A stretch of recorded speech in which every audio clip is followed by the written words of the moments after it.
so that brings us to the next one that I came across. Um, and this one, this next one is called the Great Treasure Hunt, and this one was different in that it's in order to even be involved with it, you pretty much have to pay to join, and when you pay, you get a book, and in the book it describes some puzzles. Um, you can see this in the main site, which kind of gives you some basic description of the treasures, and and it has a place where you could actually purchase the book. And the in the further down on the website, it gives you some details of what you're going to get. And so this was about the uh, the book actually will give you clues to where there are 11 coins that are hidden around the United States. And you need to use the clues to figure out the location of the coin.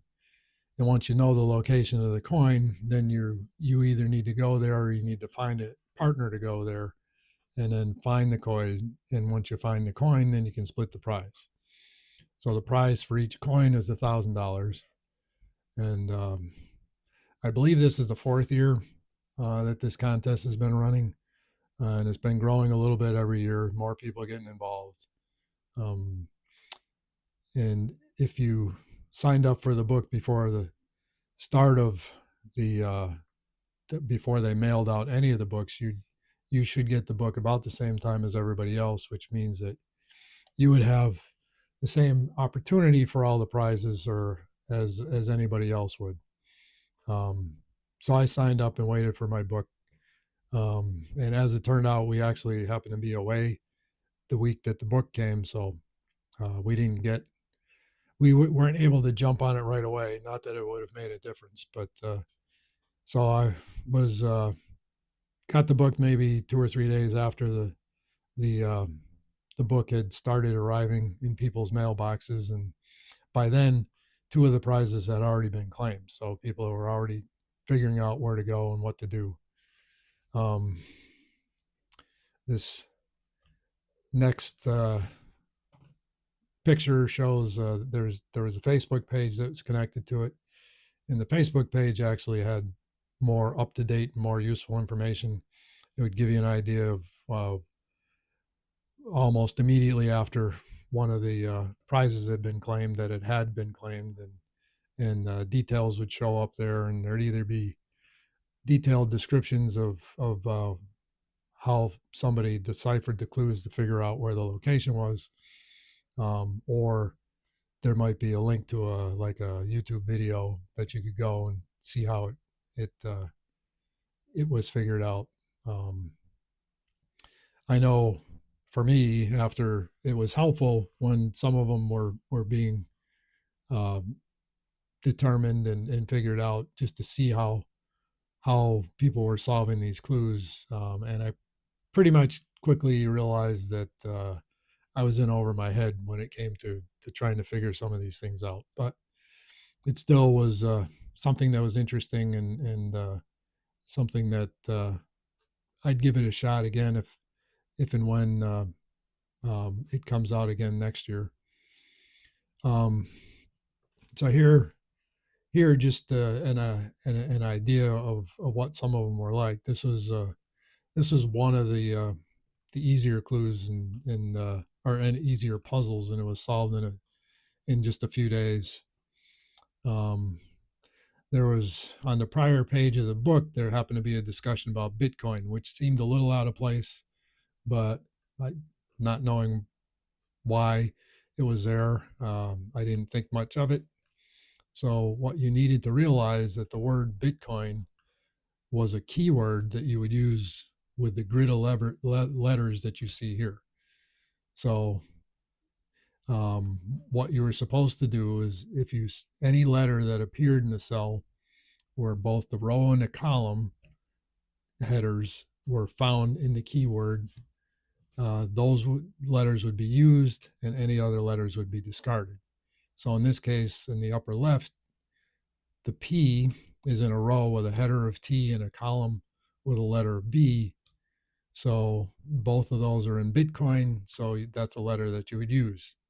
The letter L to the right of P has a column header of R. So since there's no R in Bitcoin, you ignore that. And ultimately, you get the answer. If you work through that, you get the answer of P's, Treehouse, Boulder, and Austin. And there happens to be an attraction in Pease Park in Austin, Texas, called the Treehouse, and the coin was under a boulder near the attraction. Pretty simple, sure. But anyway, so like I said, that was one of the easier ones. Now the books came out or sent out on October 22nd, and by the end of the first week, 4 of the coins were found. It slowed down a little bit, but by the end of the year, there were all but 2 of them that were found. And since there were still 2 at the end of the year, they emailed us a clue, which to me meant nothing, but it managed to apparently spark somebody to figure out where one of those last 2 coins were, and they went and found that one. And the at least last I checked, which would have been yesterday, the final coin is still out there somewhere. Like I said, yeah, I'd probably do it again next year, and who knows, maybe having learned a little bit this year, I might be able to get closer to it. But again, there's a link to the information on this in the description in case you're interested in checking out the site and maybe getting involved yourself the next go around, or maybe you'll even decide that you want to take a stab at that final one. So the last hunt that I'm going to mention here is one that is I'm aware of and I'm curious about, but really haven't had an opportunity to do anything with yet. So that one's called the Treasure Inside. And again, the link to that is also in the description. The site tells you about a book that came out in the end of 2024 describing details of a treasure and containing clues to finding it. The basics of that treasure hunt is that there are 5 treasure boxes hidden around the United States, and there's a considerable amount of treasure to be found in them.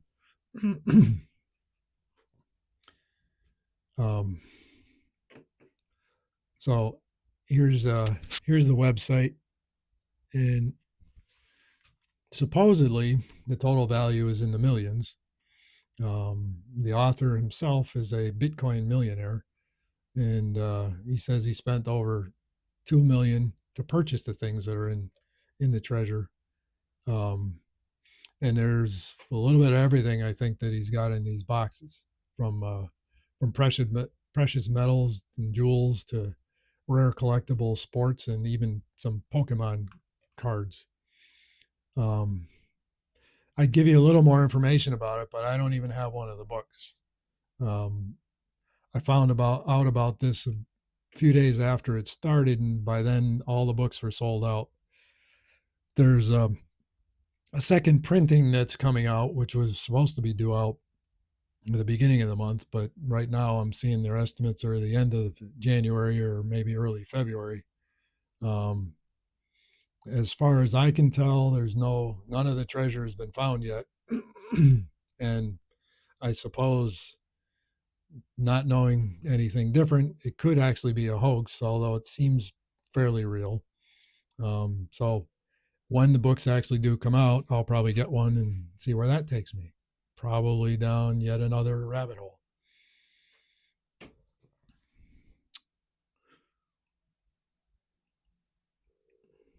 So that pretty much wraps up this video.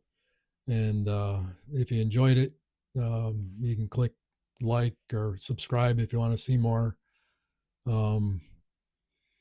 And you can leave me a comment if you are interested in any of this, if you want to know more about any of the hunts that I mentioned, if you know of other hunts that maybe are of interest to you. Um, I'd actually really appreciate that. I'd probably check those out and see where those take me too. And I'll come out with another video pretty soon. I'm not sure exactly what the subject will be. Um, my rabbit holes take me in a lot of different directions, so anything's game. So, in any case, that's it for now, and enjoy the rest of your day.